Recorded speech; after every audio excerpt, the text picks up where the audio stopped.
Okay, let's jump straight in. Today, we're doing a deep dive into a figure who, based on our material, was really crucial. We're talking about Rajmata Jijabai. That's right.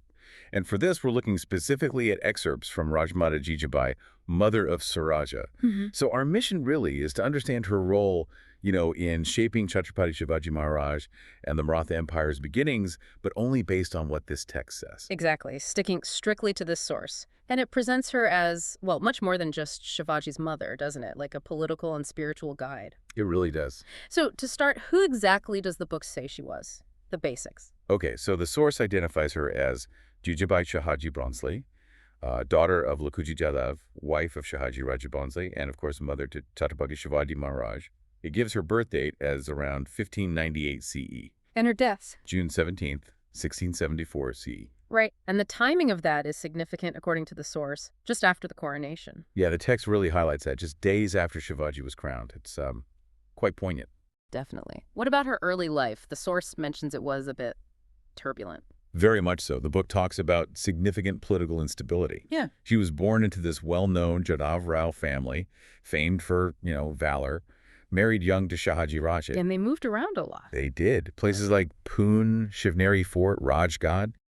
It was due to the unstable political climate back then. Raising a future king amidst all that must have been challenging. The source really stresses her central role in Shivaji's life and this whole idea of Swarajya.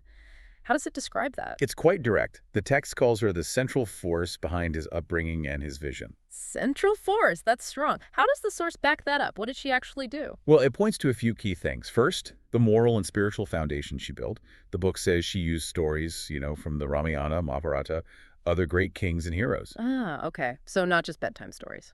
No, not at all.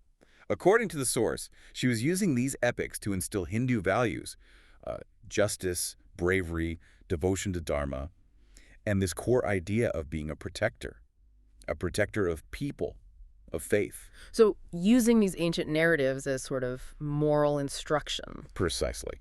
Shaping his character through these examples. But it wasn't just spiritual. The source also mentions she made sure he got practical education, martial training, the works. Right, the skills he'd need. Exactly. And crucially, the book emphasizes how she encouraged and really nurtured the dream of Swarajya. This vision of a kingdom free from foreign-rule Mughals, Adil Shahis, specifically mentioned. So the source suggests this idea, this ambition for an independent kingdom, really came from her, or was deeply fostered by her at least. That's the strong implication in the text, yes. And it wasn't just ideals, it touches on her political role, too. Oh, like what? Well, while Shahaji Raje was often away, the book says Jijabai handled administrative duties in Pune.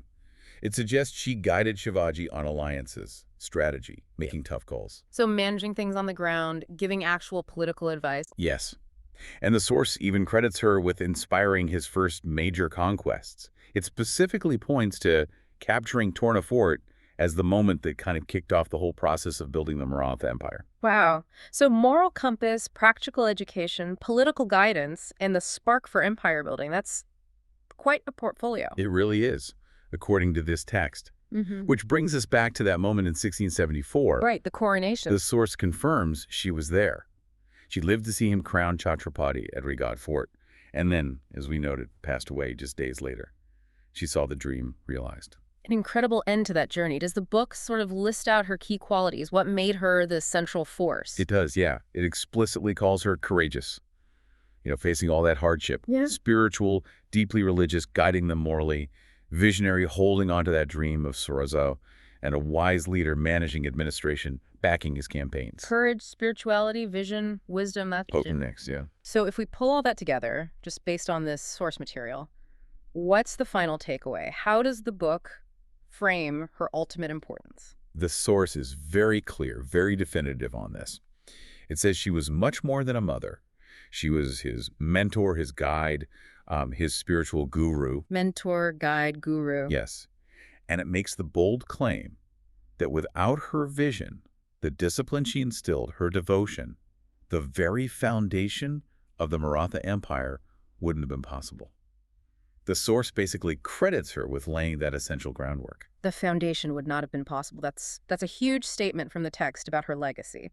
Rajmata Jijabai, the mother of Swarajya, as the title says. Exactly. Okay, so thinking about how the source describes her teaching methods, relying so heavily on the Ramayana, the Mahabharata, here's something to consider. How might those specific stories, those archetypes of heroism and duty she deliberately used, have actually shaped the character and the values of the Swarajya that Shivaji built?